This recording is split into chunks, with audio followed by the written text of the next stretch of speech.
నమస్తే, welcome to our channel. నేను మీరామ్. రష్మిక విజయ్ దేవరకొండ వీళ్ళిద్దరికి సంబంధించినటువంటి వివాహ వేడుకలు ఉదయ్పూర్లో జరుగుతున్నాయి. అయితే ఇప్పుడు చాలా మందిలో అసలు ఈ పెళ్ళి ఎలా జరిగింది, ఉదయ్పూర్కే వెళ్ళి ఈ పెళ్ళి ఎందుకు చేసుకోవాల్సి వచ్చింది, అయితే వీళ్ళిద్దరూ తెలుగు జంట అయి ఉండి హైదరాబాద్లోనే వివాహం చేసుకోవచ్చు కదా, ఉదయ్పూర్కి వెళ్ళి అసలు ఎందుకు చేసుకోవాల్సి వచ్చింది, అసలు ఈ వివాహం ఎలా జరిగింది, అయితే చాలా వరకు అందరిలో ప్రశ్నలు అయితే నెలకొంటున్నాయి. అయితే ఓవరాల్గా ఈ అంశానికి సంబంధించి మనతో మాట్లాడడానికి సినీ మరియు రాజకీయ విశ్లేషకుడు దాసరి విజ్ఞాన్ గారు ఉన్నారు. ఆయనతో మాట్లాడదాం. నమస్తే అన్న. నమస్తే. సో ఎలా జరిగింది అంటారు పెళ్ళి? చాలా మంది డెస్టినేషన్ వెడ్డింగ్ అంటున్నారు, అసలు ఉదయ్పూర్కి వెళ్ళి చేసుకోవాల్సిన అవసరం ఏముంది అంటున్నారు. ఏంటి అసలు ఎలా జరిగింది? ఉదయ్పూర్లో చేసుకుంటే ప్రాబ్లం ఏంటి వీళ్ళందరికీ? అంటే వీళ్ళిద్దరూ తెలుగు కపుల్ కదా, ఐ మీన్ బాగా తెలుగు సాంప్రదాయాల ప్రకారం ఇక్కడ పెళ్లి చేసుకుంటే బాగుంటది కదా. ఆ సాంప్రదాయాలు అక్కడ పాటించలేదని ఎవరికి తెలియదుగా. అంటే పాటించచ్చు, డెస్టినేషన్ ఏదో మారి ఉంటుంది, వాట్ ఎవర్. ఇలా అసలు తెలుగు సాంప్రదాయాలే పాటించలేదు, అసలు హిందూ సాంప్రదాయాలే అరుంధతి నక్షత్రం చూడలేదు, అసలు ముహూర్తాన్ని ఫాలో అవ్వలేదు, ఉంగరాలు మార్చుకోలేదు, బిందెలో ఉంగరం ఆడలేదు, ఇవన్నీ ఏంటి అసలు? అంటే సీక్రెట్ గా ఎందుకు దాన్ని అది పనిగా అందరూ కొద్దిమందే వెళ్ళి చేసుకోవాల్సిన అవసరం ఏముంది అనేది కొంతమంది అందరు తెలిసిన కప్పులే కదా. అందరు తెలిసిన కప్పులు కాబట్టి ప్రాబ్లం అయ్యా. నాకైతే సంతోషంగా ఉంది ఇక్కడ చేసుకోలేదని. వై ఎందుకు మీద బతకనిస్తారా మీరు? అసలు జరగనిస్తారా పెళ్లి? ఎగబడి సంపట్ల సెలబ్రిటీలు కనిపిస్తే ఎక్కడ కనిపిస్తే అక్కడ. మరి హైదరాబాద్ లో చేసుకుంటే సెలబ్రిటీలు ఎలా చేసుకుంటున్నారు మరి? ఏమో వాళ్ళ ఇష్టం. ఈ మధ్య ఇంకెక్కువైంది కదా, వాళ్ళకి నచ్చిన డెస్టినేషన్ లో వాళ్ళు చేసుకుంటారు. అండ్ ఇంకా చూడు, ఈ పెళ్లి ఈ రోజు జరిగింది మహాప్రభు. నిన్న వార్త ఏంటంటే ఈమెకి అత్తామామలు పెట్టిన కండిషన్లు ఇవే. అత్తమామలు వచ్చి చెప్పారా ప్రెస్ మీట్, మా కోడలికి మేము పెట్టే కండిషన్స్ ఏంటంటే అని ఆర్డర్ రాస్తాడు. వాడిని చూసి ఇంకొకడు. వీళ్ళిద్దరు ఆస్తుల విలువ ఎంతో తెలుసా నీకెందుకు? తెలుసా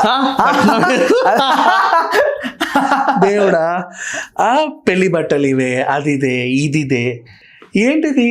ఒక సెలబ్రిటీ కపుల్ పెళ్లి చేసుకుంటే పీక్కు తింటారు ఎందుకు?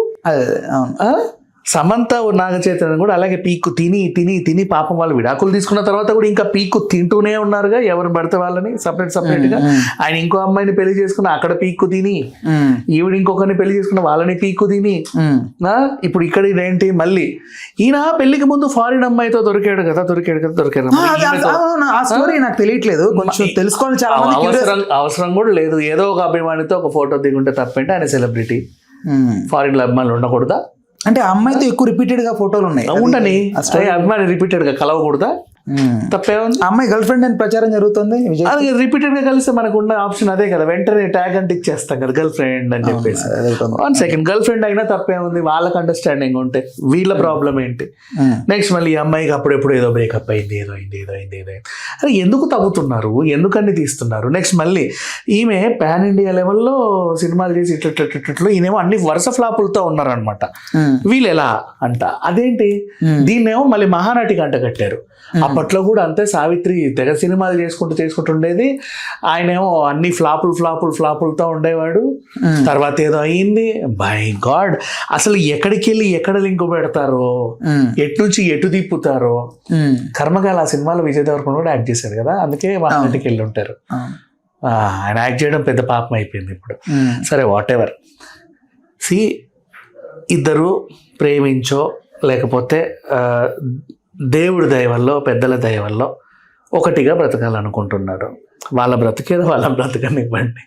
పర్సనల్ లైఫ్లోకి వెళ్ళి ఈమె జుట్టు బీకి ఆయన జుట్టు బీకి మీరు ఇట్లు కొడితే ఏమొచ్చి వచ్చింది చెప్పు? ఇంటర్నెట్లో అంత డిస్కషన్లు ఎందుకు దీని గురించి? ఓకే, ఇప్పుడు ఇక్కడ ఏంటంటే సెలబ్రిటీస్ కూడా ఎవరు కూడా విష్ చేయలేదు ధైర్యంగా. అంటే వీళ్ళ సీక్రెసీని వాళ్ళు కూడా ధైర్యంగా అంటే నేను చెప్తాను లాజిక్ ఏంటంటే, కొంతమంది ఇప్పుడు సీక్రెట్ గా పెళ్లి చేసుకోవాలనుకుంటున్నారు వాళ్ళు. ఇప్పుడు విజయ్కి కానీ రష్మిక కానీ చాలా మంది కో స్టార్స్, చాలా మంది స్టార్స్ వీళ్ళంతా పరిచయం ఉంది. బన్నీకి ఎస్పెషల్లీ విజయ్ అంటే బాగా దగ్గర. అట్లీస్ట్ బన్నీ విష్ చేయలేని పరిస్థితి వీళ్ళు అంత సీక్రెట్ గా పెళ్లి చేసుకోవడం వల్ల. అంటే ఎందుకు అంత ఇది కానీ? ఎందుకంటే వాళ్ళ కామన్ సెన్స్ ఉంది కాబట్టి. వీళ్ళు మేము పెళ్లి చేసుకోబోతున్నాము అని బహిరంగ ప్రకటించుకున్నారు కదా మొన్న ఒకటేదో కార్డు, దాని కింద అభిమానులు వీళ్ళు కామెంట్లు చేస్తారు. ఓకేనా?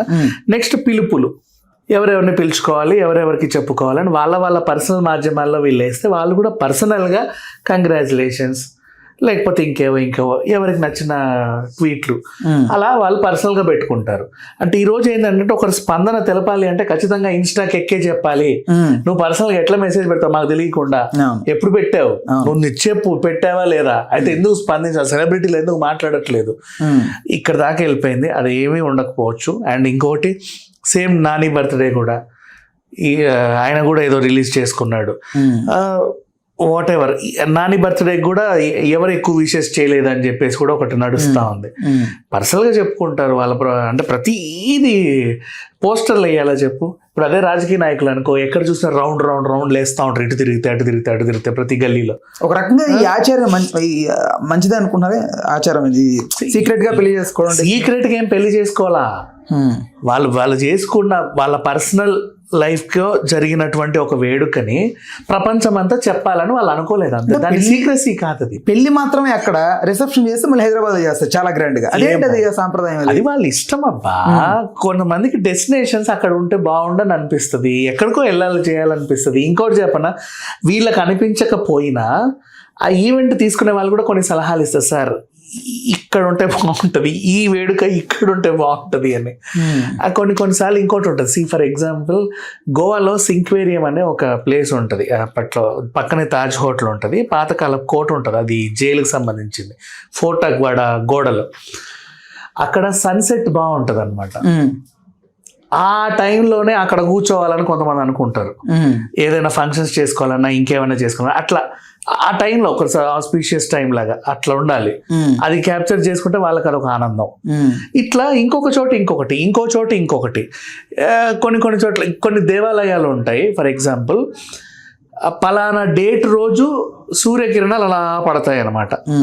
ఆ రోజు అక్కడికి వెళ్ళి కూడా ఏదైనా వీళ్ళకి సంబంధించిన పర్సనల్ ప్రపోజల్స్ లేకపోతే ఏదైనా ఉంటుంది కదా, అంటే జీవితాంతం గుర్తుండిపోయే కొన్ని సంఘటనలు ఆ ప్లేస్లో చేసుకోవాలని కొంతమంది అనుకుంటారు. ఇట్లుంటుంది, ఒక్కొక్కరికి ఒక్కో రకంగా ఉంటుంది. డివోషనల్గా కొంతమందికి ఉంటుంది, ఒకేషనల్గా కొంతమందికి ఉంటుంది, వెకేషనల్గా కొంతమందికి ఉంటుంది, డిపెండ్స్ అపాన్ అట్లా. సో అది ఎవరి టేస్ట్ వాళ్ళది. నువ్వు అక్కడే ఎందుకు చేసుకున్నావు అని అడగడం మూర్ఖత్వం, అది వాళ్ళ ఇష్టం. పోనీ ఇక్కడ చేసుకున్నా కూడా ఇదే అడుగుతావుగా, ఇక్కడే ఎందుకు చేసుకున్నావు, అక్కడికి ఎందుకు వెళ్ళలేదు. అంటే హైదరాబాద్ లాంటి ఒక పెద్ద నగరంలో చాలా వరకు సెలబ్రిటీస్ పెళ్ళిళ్ళు ఇక్కడ జరుగుతున్నాయి కదా. అంటే దానికి తోడు ఓకే పెళ్లి చేసుకోండి, కానీ చాలా సీక్రెట్ గా అసలు వెళ్తున్నట్టు తెలియనివ్వరు, అసలు ఏం జరుగుతుందో తెలియనివ్వరు, బయటికి. వాళ్ళ పర్సనల్ వేడుక అది, అంత అవసరం లేదని. ఇంకోటి చెప్పనా, ఇక్కడ చేసుకుంటే ఏమంటారు చెప్పనా, ఈ రోజు రాసే ఈ ఆర్టికల్స్ అన్ని అక్కడ ఎందుకు ఇక్కడ లేదని, ఇక్కడ చేసుకుంటే ఇక్కడే చేసుకోవడం ఎందుకు, అక్కడికి వెళ్ళలేరా, ఇలా మాత్రం డబ్బులు లేక వెళ్ళలేక అంత గ్రాండ్ గా చేయలేక అంటారు. అక్కడికి వెళ్తేనేమో అక్కడ ఎందుకు ఇక్కడ లేదంటారు. అవుట్ ఆఫ్ కి వెళ్తే ఇంకోలా మాట్లాడతారు. మన దేశానికి జీడిపి ఇవేం పట్టించుకోరా మీరు, మోడీ చెప్పలేదు అప్పట్లో మన పెళ్లిళ్ళని ఇక్కడే చేసుకోవాలని, మీరు ఎట్లా వెళ్తారు అవుట్ ఆఫ్ అని మళ్ళీ క్వశ్చన్ చేస్తారు. బట్ ప్రతిదానికి ఒక క్వశ్చన్ అయితే రెడీగా ఉంటుందిగా, రెడీమేడ్ గా. ఆ ప్రతిదానికి వాళ్ళు ఎందుకు మీకు లైమ్ లైట్ లోకి రావాలి. అండ్ ఇంకోటి చెప్పనా, ఆ పెళ్ళి చాలా మందికి మీరు అనుకుంటారు కానీ మన మధ్య ఎందుకు చేసుకుంటామంటే ప్రీ వెడ్డింగ్ షూటు, పెళ్లి షూటు ఇవన్నీ కూడా క్యాప్చర్ చేసుకుంటారా. అసలు పాపం వాళ్ళు చూసుకోకముందే జనాలు అందరూ చూసేస్తారు. వాళ్ళకంటూ వాళ్ళ మొహాలు పర్సనల్గా చూసుకునే ఆప్షన్ కూడా ఉండదు, మొత్తం ముందే బయటకు వచ్చేస్తాయి అనమాట బహిరంగంగా. వాళ్ళకు కూడా ఒక మూమెంట్స్ అనేవి ఉంటాయి కదా, ముందు నేనే చూసుకోవాలి ఇలాంటివన్నీ. వాటికన్నా ఆ ప్రైవసీ కన్నా ఒక రెస్పెక్ట్ ఇస్తే బాగుంటది కదా, మరి ఇంకేంటి. అండ్ దట్టు ఇంకోటి ఏంటంటే, ఒకవేళ హైదరాబాద్ లాంటి ఇక్కడే జరుగుంటే లోకల్లో చాలా మంది సెలబ్రిటీస్ రావడానికి ఆస్కారం ఉండేది. అమ్మ ఇక్కడ కవలల్ని కంటేనే మీద పడి రక్కేస్తున్నారు. ఎవరు వస్తారమ్మా వెడ్డింగ్ కార్డ్ లేకుండా, చాలా మంది చేసుకోవట్లేదా. ఏదో చెప్తున్నా, కవలల్ని రావాలి కదా, కవలల్ని కంటేనే కెమెరాలు పట్టుకొని డప్పులు కొని డాక్టర్ ఏదో అవుతుంది ఇక్కడ అద్భుతం అని వచ్చేస్తున్నారు. ఇక్కడ పెళ్లి జరుగుతుందంటే బతకనిస్తారు, అసలు పెళ్లి జరగనిస్తారా చెప్పు. ఫస్ట్ ఆఫ్ ఆల్ అంటే అసలు జరగనివ్వరు. మనుషులు అలా ఉన్నారు ఇక్కడ, 2 తెలుగు రాష్ట్రాల్లో అలాగే ఉన్నారు. తిరుపతి మెట్లెక్కలేము మనస్ఫూర్తిగా, మాస్క్ లేకుండా ఎయిర్పోర్ట్లో నడవలేరు, అవునా, మాస్క్ లేకుండా జిమ్లకి ఇంకెక్కడికో వెళ్ళలేరు. అలా అని చెప్పేసి వేడుకలు కూడా చేసుకోవడం లేరు ఇక్కడ. ఏం చేసుకున్నా సరే అదొక పెద్ద రచ్చయి కూర్చునేలాగా ఉంది. మీద పడే వాళ్ళు రక్కే వాళ్ళు ఎక్కువ మంది ఉన్నారు. మరి కావాలని వస్తారా లేకపోతే ఉద్దేశపూర్వకంగా వస్తారా తెలియదు. అట్లా ఉంది. బెటర్ ఇక్కడ జరగకపోవడం నాకు నిజంగా బాగా నచ్చింది. ప్రశాంతంగా చేసుకున్నారు అక్కడికి వెళ్ళి. అక్కడ రక్కే వాళ్ళు ఎవరు లేరు, దొరకలేదు వాళ్ళకు కూడా. మేబీ మధ్యలో ఐలాండ్ లాగా చేసుకున్నారేమో తెలియదు కానీ ప్రశాంతంగా చేసుకున్నారు. ఎవరికి తెలియకపోవడమే మంచిది. ఎందుకు అది వాళ్ళ పర్సనల్, వాళ్ళ ఇంటి వేడుక, అది వాళ్ళకి సంబంధించింది, ఊరందరి వేడుక కాదు కదా. రైట్. ఇప్పుడు ఓకే, ఇప్పుడు అమ్మాయి తెలుగింటి అమ్మాయి తెలంగాణ అమ్మాయిగా మారిపోయింది. ఆవిడ అత్తగారిలు తెలంగాణ. ఇప్పుడు ఆ అమ్మాయి కన్నడ అమ్మాయి. ఇప్పుడు కన్నడలో ఆల్మోస్ట్ ఆవిడకి ఒక నెగిటివిటీ క్రియేట్ అయ్యింది కొన్ని సిచ్యువేషన్స్ వల్ల. ఇప్పుడు దట్టు ఇప్పుడు పూర్తిగా రష్మికని ఇంకా బాయ్కాట్ చేసే అవకాశం ఉందా? ఎట్లా అది? దేనికి బాయ్కాట్ చేస్తారు? ఆల్రెడీ బాయ్కాట్ అయ్యింది అమ్మాయి కొన్ని సిచ్యువేషన్స్ వల్ల. అది బాయ్కాట్ అనేది వేరు. సినిమాలు ఎక్కడున్నా ఎవరైనా చూస్తారు. ఆమె నిజంగా బాయ్కాట్ అంటే పుష్పకి అన్ని డబ్బులు రావు, చావాకి అన్ని డబ్బులు రావు. మరి ఆమె అకౌంట్లో హిట్లు ఉన్నాయిగా, బోల్డ్ అనే హిట్లు, నేషనల్ పెద్ద పెద్ద హిట్లు ఉన్నాయి, వేల కోట్లు వసూలు చేసిన సినిమాలు ఉన్నాయి. సరే ఈమె ఇబ్బంది అయితే రష్మికి వచ్చినప్పుడే ఇట్లుండి ఆమె వెళ్ళిపోయిందా ఓకేనా అని చెప్పి మిగతా సినిమా చూసారా? రక్షిత్ శెట్టి యొక్క ఎఫెక్ట్ ఏం పడదా కన్నడ నుంచి? పడుతుంది. ఆయన కర్ణాటక మొత్తంలో ఆయన ఒక మనిషి. ఆయన కర్ణాటక మొత్తాన్ని ఇన్ఫ్లుయెన్స్ చేయగలిగేవాడైతే ఈ పాటికి కర్ణాటక నేలే మహారాజా అయి ఉండేవాడు. అక్కడ ఎలక్షన్స్ కూడా తీసేసి ఆయన్ని కూర్చోబెట్టచ్చు. నేను వెటకారంగా చెప్పట్లే, సీరియస్లీ అంత ఎఫెక్టే ఉండదు. సినిమాలు వేరు, రాజకీయం వేరు, సోషల్ ఇన్ఫ్లుయెన్సెస్ వేరు, ఎవరిది వాళ్ళు. అంతేందుకు మైసూర్ మహారాజా వేరు, అంతే ఎవరిది వాళ్ళకు ఉంటుంది. అంత ఏం ఉండదు. మహా అయితే ఈయన అభిమానులు ఆయన సినిమాలు చూడరు. ఇప్పుడు ఫర్ ఎగ్జాంపుల్ సమంత నాగచైత్ర ఇష్యూ తీసుకుందాం. ఈయన అభిమానులు ఆవిడ సినిమా చూడకపోవడం, వాళ్ళ అభిమానులు వీళ్ళ సినిమాలు చూడకపోవడం ఉండొచ్చేమో అంతే. అంతకు మించి మొత్తం కర్ణాటక అంతా ఏదో అయిపోయే రగిలే అంత ఏం జరగలేదు ఇక్కడ. జస్ట్ రష్మిక అనే అమ్మాయి ఒక చిన్న హీరోయిన్, పెద్ద సినిమాలు చేసింది, నేషనల్ క్రష్ అయింది షార్ట్ టైంలో, పాన్ ఇండియా సినిమాల్లోనూ మెరిసింది. ఇంకా తర్వాత ఫ్యూచర్లో ఏం సినిమాలు చేస్తుందో. కుబేరా లాంటి సినిమాలు చేసింది, గర్ల్ ఫ్రెండ్ లాంటి సినిమాలు చేసింది, చిన్న సినిమాలు అవి. ఆఫ్టర్ దాని తర్వాత ఎవరు చేయరు. బట్ అలా కూడా చేసింది. కుబేరాలో క్యారెక్టర్ చతపూల క్యారెక్టర్ కూడా చేసింది అమ్మాయి. మహారాణి పుష్పలో, చావాలో మహారాణి నువ్వు చెత్త ట్రాక్టర్ లో దింపి మొహం మీద చెత్తేస్తే గర్ల్ ఫ్రెండ్ లో అబ్బాయి చిన్న హీరోనే, రష్మిక రేంజ్ హీరోయిన్ కాదు అబ్బాయి. She an actress. అన్ని చేసి లైక్ కీర్తి సురేష్. చెప్పాలి అంటే నువ్వు ఏమైనా చెయ్యి, బట్ పని చెయ్యి అంతే. యాజ్ ఒక she an actress. Vijay Deverakonda కంటే ఇప్పుడు మనలో హీరో ట్రెండ్ ఎక్కువైంది కాబట్టి ఆయనకంటే ఒక స్టార్డమ్ కావాలి. మేబీ వచ్చే 2 సినిమాలు ఆ రౌడీ జనార్దనో లేకపోతే రణబాలియో ఆయన కెరీర్కి ఏమైనా కీలక మలుపు తిప్పే అవకాశం ఉంటే ఆయన కూడా పాన్ ఇండియా లెవెల్లో మంచి స్టార్. ఒక రకంగా ఇప్పుడు అంటే వాళ్ళు వైఫ్ అండ్ హస్బెండ్ గా మారిన తర్వాత రాబోయే చిత్రం కదా రణబలి. ముందు సగం షూట్ అయిన తర్వాత వీళ్ళు మధ్యలో వైఫ్ అండ్ హస్బెండ్ రిలీజ్ కాబోయే సినిమాలు. రణబలి అయితే వాళ్ళు అంతే. అవును, 2 సినిమాలు రిలీజ్ అయ్యాయి, తర్వాత రిలీజ్ అయ్యేవే కదా. ఇప్పుడు ఈ మధ్య కాలంలో జ్యోతిష్యులు అందరూ కూడా జాతకాలు పట్టుకుని తిరుగుతున్నారు కదా.